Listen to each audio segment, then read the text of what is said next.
Good evening, everyone. I'm Mavis. I will be your instructor this evening.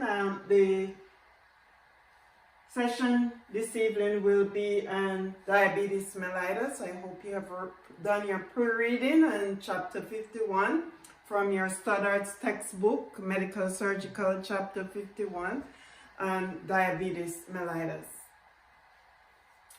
The objectives for this session will include providing an overview of diabetes mellitus and bringing you up to date in regards to current statistics.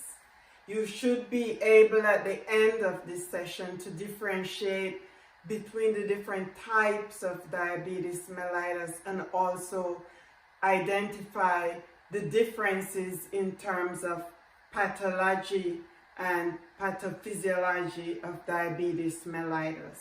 Additionally, you should know and be able to analyze when a patient has type 1 as opposed to type 2, which are the prevalent types of diabetes, and you should be able to classify the diagnostic criteria required for the diagnosis of diabetes. In addition, you should also be aware of, by the end of this session, of some of the modalities that are essential in terms of the treatment of diabetes mellitus.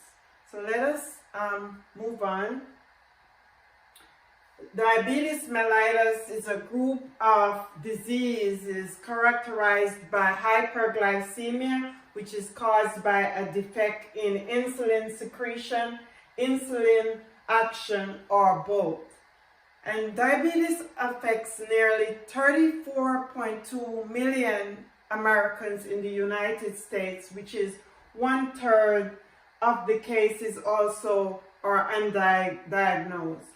The prevalence of diabetes is increasing as a relationship of several factors, most often environmental, have to do with food intake and sedentary lifestyle, which cause obesity. So there's a close link to obesity. Diabetes affects minority population, and older adults are also disproportionately affected. It is in the Native Americans, in the African Americans, and in the Hispanic or Latino population that we have the greatest incidence and prevalence of diabetes mellitus. We now move on to the classifications of diabetes. You have type 1. Type 1 diabetes is usually the one that develops at up to age 35. So from birth to age 35, previously it was 40. If an individual develops diabetes, it's usually classified as type 1. With type 1 diabetes, the risk factors or the contributors towards the development of type 1 includes environmental, such as malnutrition or disease conditions that leads to malnutrition. Other environmental and autoimmune causes are also linked to type 1. Type 2, previously referred to as the adult onset diabetes, occurs in the older adult population. Usually they are obese, and usually they have other chronic disease conditions. Heredity also play a very important role. So if my mother have diabetes, I have a high risk of getting diabetes. Gestational diabetes is diabetes that develops only during pregnancy. Usually a pregnant woman is tested at weeks 24 to 28 of pregnancy to determine if she is carrying an infant or a growing fetus that may be predisposed to gestational diabetes. Latent autoimmune diabetes of the adult is a mix of type 1 and type 2. Latent, usually the person develops non-insulin dependent diabetes, which is there is no need for the use of insulin, that is referred to as type 2. Then you have diabetes associated with other conditions such as celiac disease, cystic fibrosis, as well as HIV. Patients with HIV, the medications they're placed on also cause blood glucose alterations.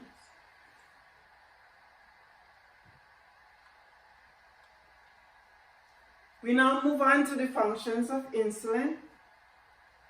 Insulin is secreted by the pancreas. And the pancreas is a gland that is superimposed above the stomach.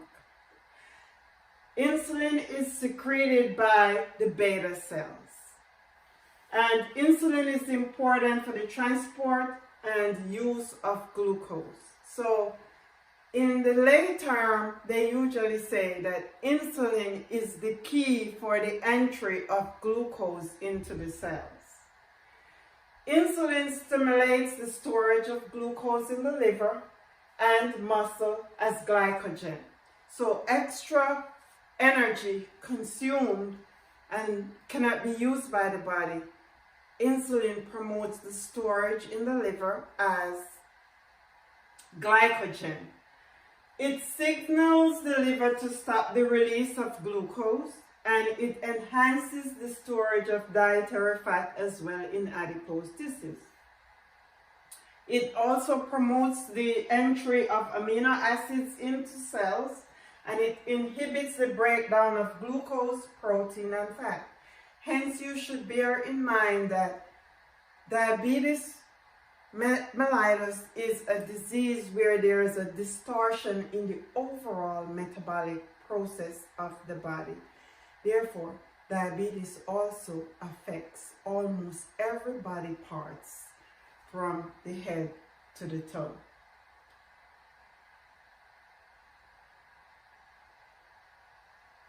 I already mentioned type 1 diabetes. Type 1 diabetes is related to a total lack of insulin. The beta cells in the pancreas, they are usually destroyed. It could be a viral infection, the environmental, genetic factor that contribute to type 1. As a result, it results in decreased insulin. And for the first part, when a person develops type 1 initially, after a couple of months, they may go through a honeymoon period where they have a minimal amount of insulin secretion and they start to be able to feel somewhat better, and they may tell you that, oh, I don't have type 1 anymore. But it's just a change in the body that is taking place. Unchecked glucose production by the liver and fasting hyperglycemia can occur, and it affects 5% of the adults with diabetes mellitus. Type 2 diabetes is referred to as a disorder in which there is a decreased amount of insulin secretion, but there is some residual function in the pancreas, and the pancreas can secrete some insulin. Hence, the treatment regimen for type 2 diabetes is different. With type 1, insulin has to be provided. With type 2, there is some insulin remaining and there is some functioning of the beta cells. So oral hypoglycemic medications such as metformin, sulfonylureas, glipizide, and other types of oral glycemic medications are used in the treatment of type 2 diabetes. Type 2 diabetes affects 95% of the adults with diabetes mellitus. So think about the 34.2 million individuals in the United States who have diabetes. 95% of those individuals are living with type 2. The onset is over 30 years old, and it's increasing in children with as a relationship to obesity. It's a slow progressive glucose intolerance, and it may go undetected for many years. So let's look at the pathogenesis of type 2 diabetes. A key word that you need to keep in mind is insulin resistance. So there's an impaired insulin secretion from the pancreas. This leads to hyperglycemia. There is a diminished gastrointestinal absorption of the glucose, and as a result, the glucose in the bloodstream gets to very high level. Hyperglycemia in the liver, there is an increased basal hepatic glucose production and decreased stimulated insulin uptake. So that's part of the basic pathogenesis of diabetes type 2. The latent autoimmune disease of adults, LADA, is a subtype of diabetes in which the progression of the autoimmune beta cell destruction is gradual, and it's usually a mix of type 1 and type 2. Therefore, latent autoimmune diabetes of adults have clinical manifestation of both type 1 and type 2. Let's just recap. Type 1, they are slender. Usually the person is at a younger age. It can be related to environmental autoimmune conditions. And type 2 is where you have the individual who is more obese. They are older in terms of age. They have multiple chronic disease condition, and there is a great link to hereditary family history. The emerging subtype of LADA has led to some individuals requiring that there is a recategorization of the different types of diabetes, but we have not seen any changes in that area. So let's look at the two main groups of diabetes mellitus. Type 1 diabetes, previously called juvenile diabetes in the literature. It's no longer juvenile, it's type 1. Type 2 is related to obesity, age, previously identified impaired fasting glucose. So the pre-diabetic patients are in that category. Individuals who have hypertension are at risk for diabetes, and those with diabetes are at risk for hypertension. The high density lipoprotein, less than 35 milligrams per deciliter, triglycerides greater than 250, and a history of gestational diabetes giving birth to an infant with 9 pounds or greater. Those are risk factors for type 2 diabetes.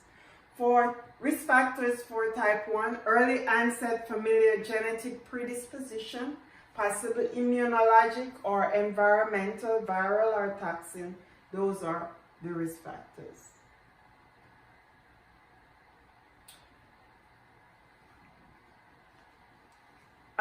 At this point, I have prepared 2 case studies. You're going to form into 2 groups.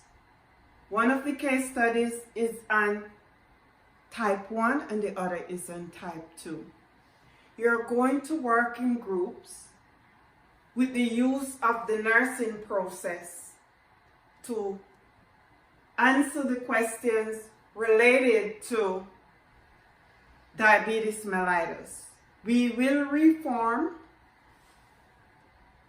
before the class ends, and if the class ends and there's not adequate time, we will continue with the case studies at the beginning of the next class. Give me a few minutes, in fact about a minute. Let me just quickly highlight clinical manifestations that may be essential when you identify patients having symptoms related to diabetes mellitus. The clinical symptoms depends on the level of hyperglycemia. Patients may have blood glucose level where it's unreadable on the equipment that we use to evaluate them. The 3 P's, polyuria, frequent urination, polydipsia, increased intake of fluids, and polyphagia, which is increased intake of food as a result of the inadequate absorption and use of glucose because of a lack of insulin or an inadequate secretion of insulin by the pancreas. The patient may have fatigue, weakness, vision changes, tingling, numbness of the feet, skin lesion, wounds that are slow to heal, and recurring infections. And no, cardinal sign in type 1 is weight loss.